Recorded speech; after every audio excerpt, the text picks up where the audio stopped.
Hello and welcome to Ideagen TV, powered by Azure, presented globally by Microsoft. Today we're thrilled to welcome Chaitra Vedullapalli, CMO of Meylah and the co-founder of Women in Cloud, as she leads up an incredible power panel as part of the Ideagen Cloud, AI, and Innovation 2030 Summit Series. Thank you, George, and to the entire Ideagen team for having us. Women in Cloud is honored to be here. Women in Cloud is a community-led economic development organization designed to create $1 billion in economic access for female tech founders in partnership with Fortune brands and communities. We focus in 3 areas. First is to help tech entrepreneurship and innovation developed by female tech founders to foster economic development. Second is to build partnership with Fortune brands and communities to create the cloud tech jobs. And third is a nonpartisan policy advocacy to advance the creation and retaining of the economic access policies for women. So today we are here, but before I get started about doubling the supply diversity, let me give you the landscape. The current landscape shows that 1% of the digital transformation project spend happens with female tech founders. And today, only 3% of the corporate procurement dollars and 5% of the federal contracts are going to women-owned firms. So it's no wonder only 2% of the women-owned businesses ever make it to $1 million in revenue, which is 3 times less than their male counterparts. So I want you to take a moment to ponder on that. So we have the opportunity to reallocate dollars, not only from a non-strategic IT or from the day-to-day activities that are not business specific, but to strategic IT that drives business forward along by making the spend more inclusive.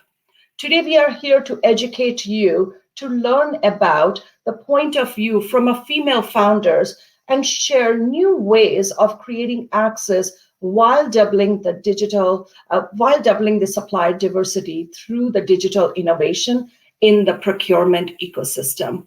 So we are going to be joined with distinguished panelists, Brea. We have Yuan Karppanen and Garnette Weber. So welcome, ladies, to this particular panel. We are really excited to have you. Thank you. Okay, so I'll start with each one of you to introduce yourself. So Garnet, I'll start with you. Talk about who you are, what solution you build, and why should people care about your solution? You bet. As the co-founder and CEO of itracks, I lead a team to create amazing online focus group and interview experiences for qualitative researchers, marketers, and product managers. My true passion is understanding why and what should happen next. And I love to engage with clients to talk about their questions, their strategies, and create an online environment where they can connect the customers and the right people to answer their dire questions. As an entrepreneur, I lead a team of 45 team members, sales and marketing, operations, and software development. And it's a rapidly changing world. We're really changing our environment to pivot to the needs of customers. And I love to lead that team and create change. Welcome, Garnet. We are really excited to have you here. Yuan, yeah. I would love to start with you next. Talk about what you do, what solution you're building, and which market you're disrupting. Hi, everyone. My name is Yuan Karppanen. I'm the co-founder and CEO of my cloud startup company, Onpico. We are a live data camera solution which provides visibility to customers' network data. If your company runs an app service, with Onpico, you get real-time data of who is accessing your service and which destinations you're sending data to. We empower customers to own their data and put network security on autopilot.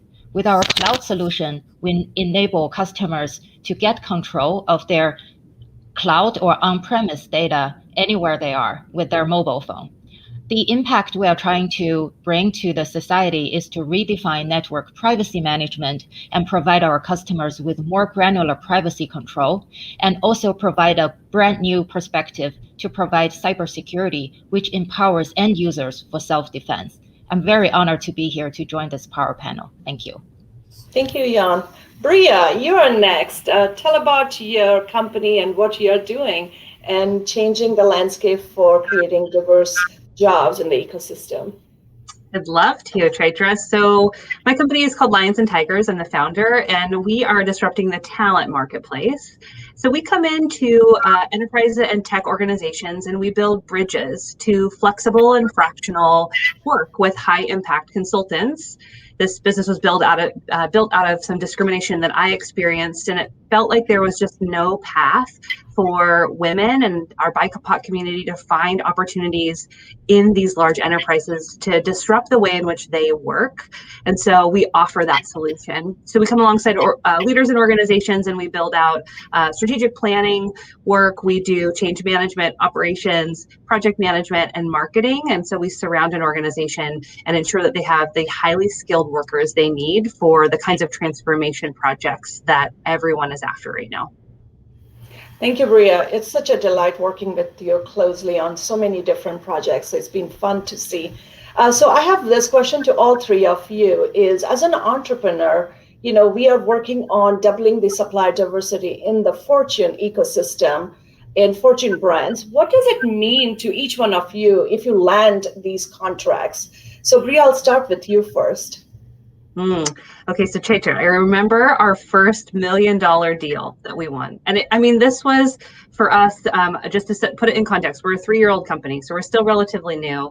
I had a 3-month-old baby, and I was responding to this very large RFP, working nights and weekends for about 3 months. And I remember when we won it, what it did for us, because it allowed me, it created 12 jobs within my community that we were able to staff with inclusive hiring practices.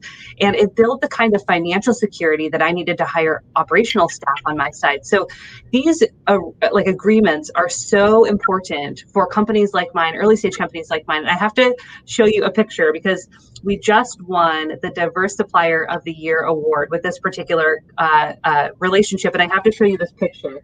This was me winning the award last week because it has come full circle. This is how much this means to us when we land these relationships and these contracts. And Brea, congratulations. I was cheering for you because it was such a great award ceremony, and having you win among those big brands who were part of the finalist and you making it, it was a proud moment for all of us. So congratulations. Garnet, what about you? Yeah, I can share in a lot of the comments that Brea made and relate very much to them.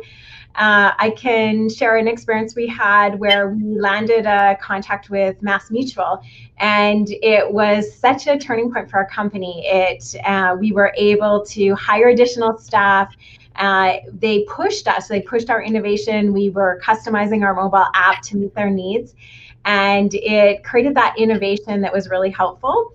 The other thing it really supported was creating that inside look at what it's like to be within a corporation. I was able to be empathetic to the challenges that they had, and that then allowed us to customize our technology and services to really target that client group and just improve what we can offer.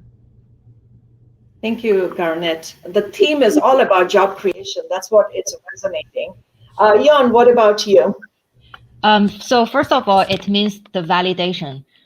Today, I think a lot of startup companies, we have SMB customers and individual customers without much scale. So even one contract in the enterprise space confirms that there's a market for our solution.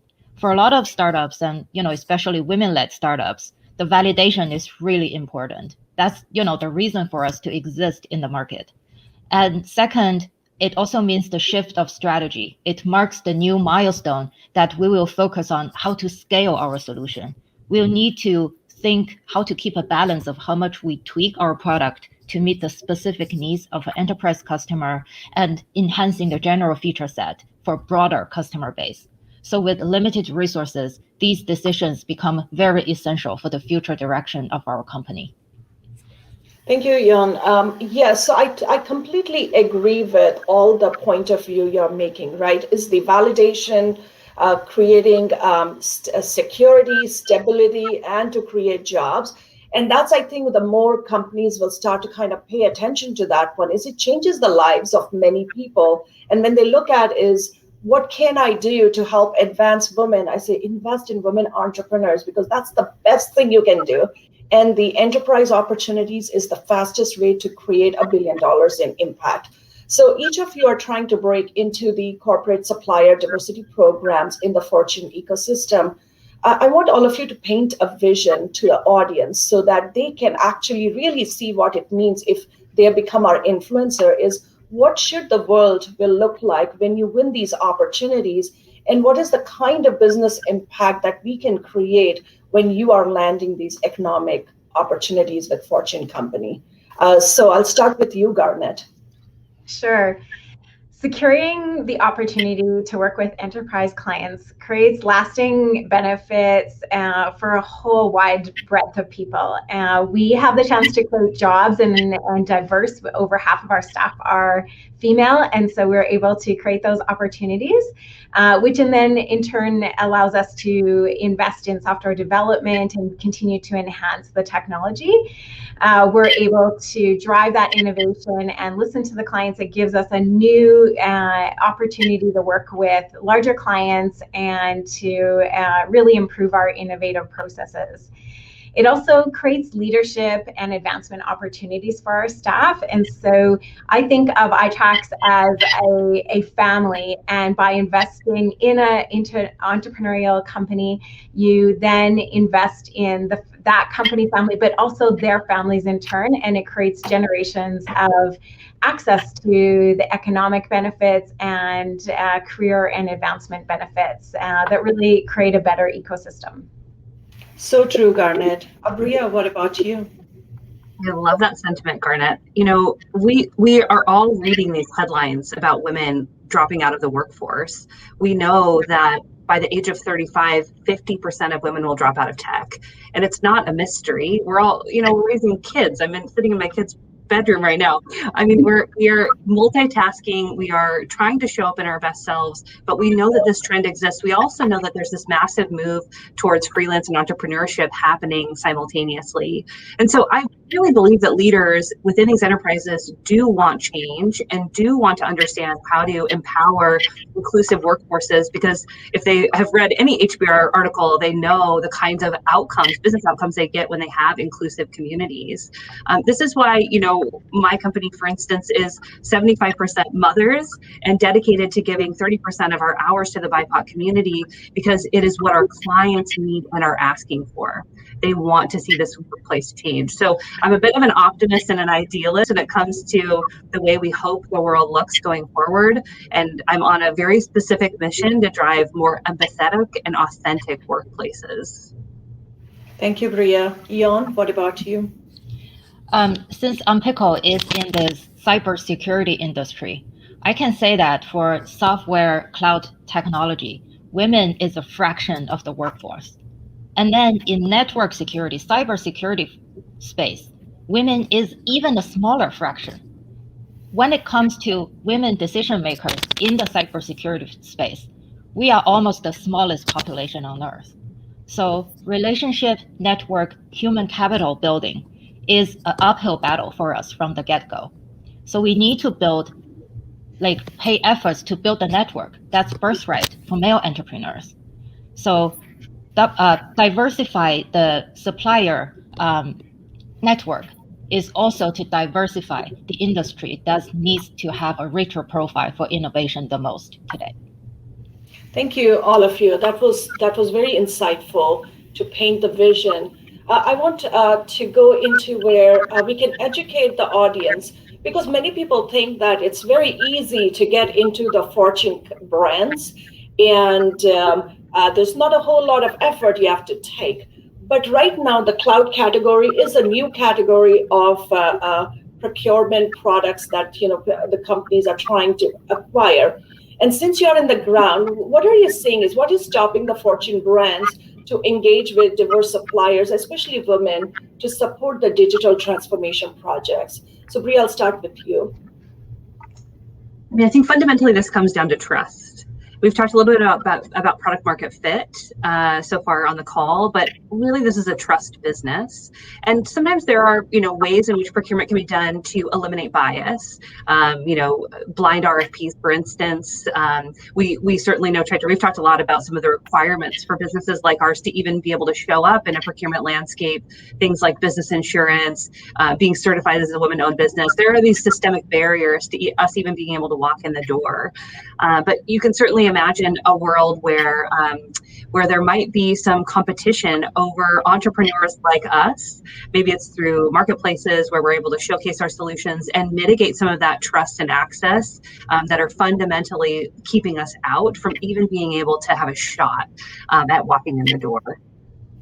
And Brea, that's so fascinating, because when we talk to the Fortune companies, they say the discovery of the companies are extremely hard because we don't know where to find them, because we're a very small population, right? But the great news which we are seeing with the Fortune 100 initiative that we launched as a turnkey solution for the Fortune brands, we are saying we will bring you the list of companies, so we will make that one easy. So I think that will also help, unlock some of the opportunities. So Garnet, what are you seeing in the ecosystem when you are talking to the enterprise brands? Yes. So I see the most significant barriers are the lack of relationships, and because the groups are interacting in different arenas, and then also that willingness to accept risks that come with change. I think it's human nature for leaders, managers, for people to feel comfortable with what they know and working with the people that they have worked with in the past and trust. And those long-standing trust relations take a long time to develop. And that's how we did. I referred to a prior experience that we had working with MassMutual. And with that, there was a researcher that worked with a small agency and then took a position with MassMutual. And she was able to communicate her confidence in us and trust when she was with that corporation. But that was a rare opportunity. And so I think having the chance to engage with organizations and for those corporations to have those really engaging discussions with the entrepreneurs will help to build that trust. The other thing is there comes risk, and I can empathize with the corporations that working with smaller, diverse suppliers can bring risks. And I think sometimes it takes some creativity to overcome those risks. And in the end, the value the diverse suppliers can bring is significant. So true, so true. Yuan, what about you?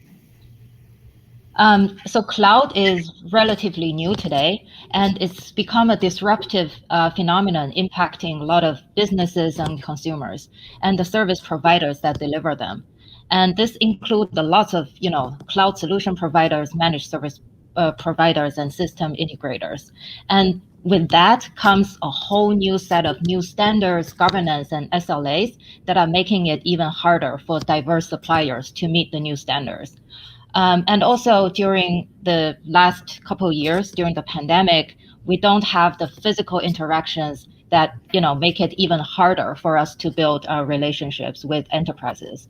And sometimes in enterprises, the space is fairly complicated, and different functions can have pretty isolated connections. So it's really hard to navigate through the enterprise space. So true. Like there are a couple of things that I have identified, but I think all of you have validated. One is discovering the supplier, I would say diverse supplier, who are ready for digital transformation so that they are trustworthy. And brands like Microsoft or Google or IBM are giving that particular trust that these companies are valid and you can take risks with them. Second is I also seeing a lot of meeting the supply innovation and policies, like you still need certification, the security standards have significantly increased, and that is putting a lot of pressure on the female tech founders to really, kind of meet those bars. And the third one is definitely the relationship building engagement. Is because of COVID, it has become much difficult for trying to find those relationships. So as each of you are listening, keep that in mind. These are really true barriers, and these are systematic barriers that needs to be addressed. So Brea, I'm going to go to you now. You founded a company focused on women facing, hiring discrimination. and bringing that talent and experienced women back into the workforce. So as a founder and president of an early stage growth company, are you and the women-led firms which you advise finding it difficulty to get contracts with the corporation? And what do you see the primary blockers are? And do you see some solutions that you can share so the viewers can make it helpful to advance and unlock that access for you? It's hard to answer this question without going into a discussion on privilege and access.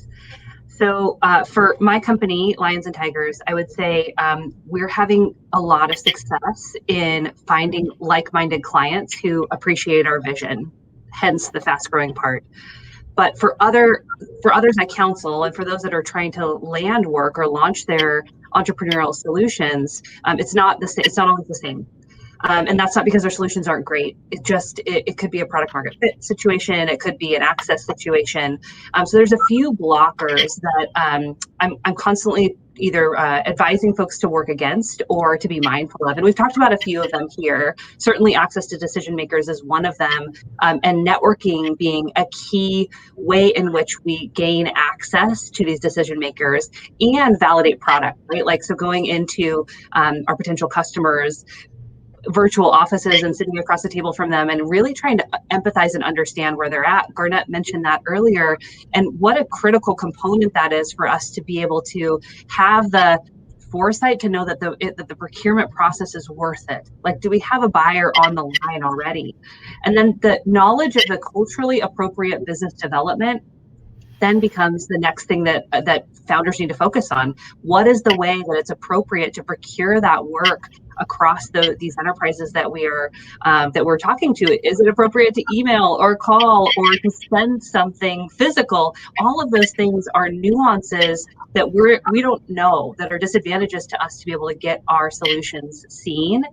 And so those are a few things that I have other founders consider as they're working within these systems that we're just learning. Thank you, Brea. Thank you so much for kind of highlighting the solutions there. Yuan, we are all entrepreneurs. We want to find answers and solutions to it. So as a founder of UNpkl, what are you experiencing today? And are there any suggestions on what practices and actions could corporations take to develop an inclusive ecosystem with more business led by women and also range of ethnicity and races? Yes, so today I find in the cloud technology space, the women decision makers, the population is very small. And we need to do extra work to build a network. Just as Brea said, the access and relationship building is really important. And then in the enterprise space, the structure is really complicated, and each function or feature areas can be pretty isolated. So we can, after months of relationship building, we get a valuable opportunity to have our product evaluated with one feature team. And if it turned out that it doesn't fit into their component, then it's really hard to get a reference to the right team, as the component owner does not necessarily have the breadth of knowledge as to how the supplier solution can fit into the bigger picture.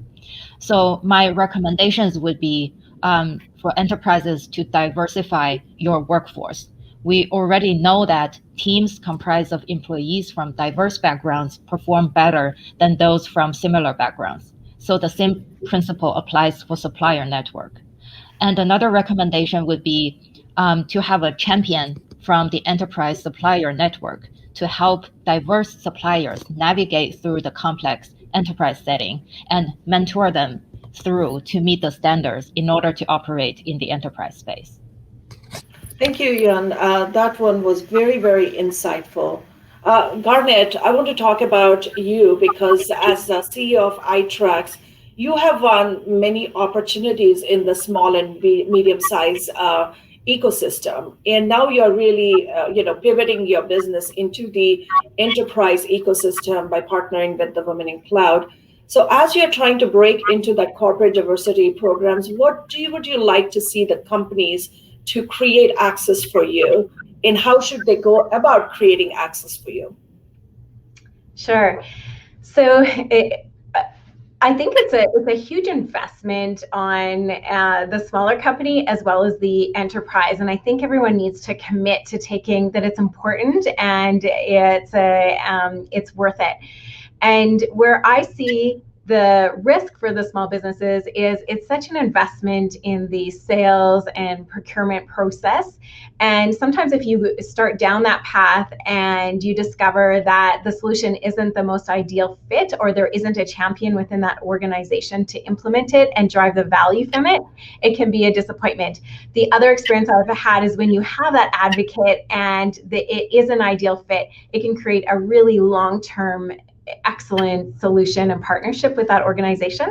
So what I think the best is if the corporation can provide that early access to decision makers or to the users of the solution, so that you can have those really robust, engaging discussions to really determine early on if it's a good fit for the companies to work together and create that ideal system. And that can save the entrepreneur company time, so that they're able to invest their resources in opportunities that will allow them to thrive and be successful, and help them early on.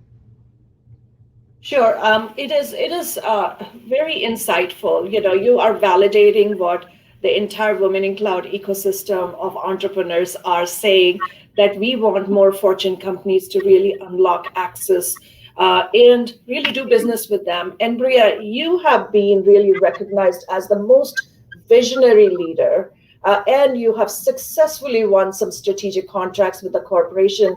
I want you to go about, the viewers who are going to be watching, can you share some best practices so they can combat that systematic barriers that they encounter? Because those barriers takes a very resilient mind and a very bold leader. So go ahead and share some ideas with us. Chaitra, I thank you for that question and that compliment. You're very kind. I want to sort of also, the last panelists inspired another addition to that last answer that I think blends into this, which is that the way in which we have found those sponsors and contacts and gained our confidence is through communities like Women in Cloud. And I want to throw that out there for any entrepreneur who's feeling alone or feeling like this is a monster of a problem to go and tackle, to encourage you to think about the kind of community you surround yourself with. And I learned this from Women in Cloud and Chaitra specifically about this idea of access from these senior executives who want to help. So there is this group of folks who are looking for change, who are looking to diversify their talent and their team, and we just need to make those connections. And so it's about getting in the right community space with them. And to answer your next question about kind of bold leadership, the thing that I would encourage us all to think about, as we sit at which may be a middle point, maybe an end point, we don't know, of a global pandemic, that the world has really shifted in the last 18 months. And the kind of humanity that's been brought about is probably long overdue. And so the thing that I have really held on to as we've been finding product market fit and having some wins is that I just have been sitting across from another human. And I know that sounds simplistic, but it's not, because a lot of folks come in when they sell their solution as a wanting to have this very confident product. But the idea of being able to meet your collaborator on the other end, as Garnet said, like the idea of trying to listen and answer needs as opposed to selling has really been the key to how we've been able to not only anticipate needs, but also to offer solutions that aren't just ours, and to really be a strong partner for the long run and thinking about these relationships for life. So that's been a few of the things that have really worked well for us as we've been scaling and operating, is to have this really client and human-centric mindset around how you get product feedback. Thank you, Brea. So well said. Is becoming a strategic partner for driving the digital transformation with, I would say, the Fortune brands is the right answer, because that is how you drive the job growth. That's how you drive the economic development. We are at the tail end of the panel, so I want all of you to give me some words of wisdom and some call to response for our corporation of how they need to consider unlocking access for female tech founders. So go ahead and share your wisdom. So Yuan, I'll start with you first. My wisdom would be enterprise should value these diverse perspectives and intentionally put in efforts to diversify their workforce and supplier network. And also we look for enterprise to create a win-win situation for their partners and suppliers. They are willing to lead and create innovations together with their ecosystem. And the long-term development opportunities are really what we are looking for as well. And for my female fellow entrepreneurs, I would like to say that at times things can seem to be dire, but when you are stuck with no leads to work on, but never give up. Just make small steps, small efforts, progress at one time, and all the efforts will aggregate to the tipping point of whether it's winning the first enterprise contract, the second one, or eventually impact the world, redefine the how businesses and users will use their products. Thank you, Yuan. Garnet. Sure. I echo and really reinforce what Yuan mentioned in terms of creating that win-win and the innovation and diversity that value that the diversity can bring. I also want to build on that in that by working with companies that are smaller, you can call up the founder and talk about your solution and how it applies. They have access to the developers. They're just over there down the hall, and we can really make an agile solution to meet the needs. And so I really encourage people to see the benefits and create space for those engaging conversations, as Brea mentioned, to really have that chance to co-create and be a strategic partner so that we can put the pieces together to really create a robust solution that will to really create that innovation for companies that they need. And Brea, close it out. I would say that if you are a leader sitting in a position of power in an organization and you're thinking about inclusion, I would encourage you to do the work. That we are here, we are available, we are interested in doing business with you. And if you are willing to help and lower these barriers for us and do the work on your side, the rewards will be so great. And so I encourage you to consider what privilege and what power you have and think about that as your sphere of control and just do what you can to move that a little bit closer, a little bit further along towards innovation and towards inclusion, because this really could be a much more robust world and with different outcomes. And you do have the privilege and the opportunity to do that. And first, just thank you, ladies.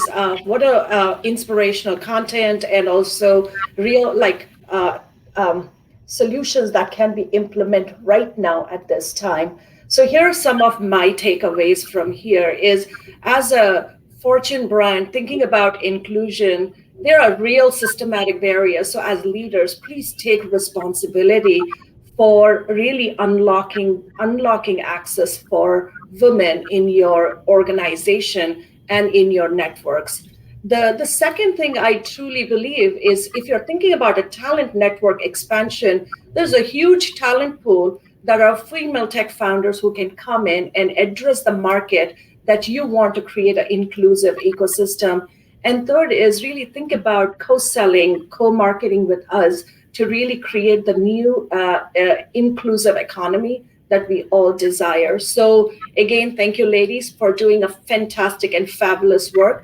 So I would like to close the panel with inviting all the viewers to join the Women in Cloud Network. It's such a, we are really excited to be here to solve the problem, create the community, create access through networking so people can meet. But here are things that are happening. We want to invite you to the Empower Her Access. It's a global campaign launching this week and next week. So we want all of you to participate. And it was really designed to collectively take action to address the systematic barriers that we have. So the way we are going to do is by rolling out the COVID research report to really look at what the last year results were this year, compare it, and really come up with the solution that really works for female tech founders. We are also doing inaugural awards for female founders who are really driving incredible innovations in the ecosystem. So we will be recognizing one of the awards for the best advisor, the investor, and the digital transformation of the year that are all led by women.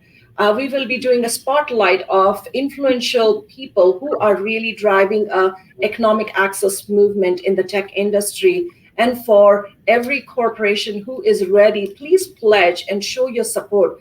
We are here for you. The community is ready. The women entrepreneurs are ready to make an impact. So how do you get engaged with us? There are 4 ways. First is really become an advisor. If you really say, I don't know what to do, start with advising, become an advisor for female tech founders. We will find you the entrepreneurs who need access, sit with them and unlock the opportunity in the Fortune brands. Second is, if you have a voice and you believe in creating access for women in the tech industry, then become a speaker. Come and join and speak and have your voice shared. Become an ambassador. We are looking for lots of ambassadors to really help each communities to really drive awareness around creating the cloud jobs that we need and fill the gap that is happening right now due to the COVID and the job displace that has happened. And the last one is for all the executives. If you're thinking, should I jump in or not? Don't worry, please jump in as an influencer and really take a moment to become an executive sponsor for female tech founders and make a difference. So again, we would love all of you to join our digital network. That's where the real community hangs out, has real conversations, so you get to be part of it. And we look forward to joining Women in Cloud. If you want to learn more, go to womenincloud.com. Again, thank you to Ideagen and Josh for giving us the opportunity to be here and sharing a voice to really drive inclusive economic development. Thank you all. Thank you.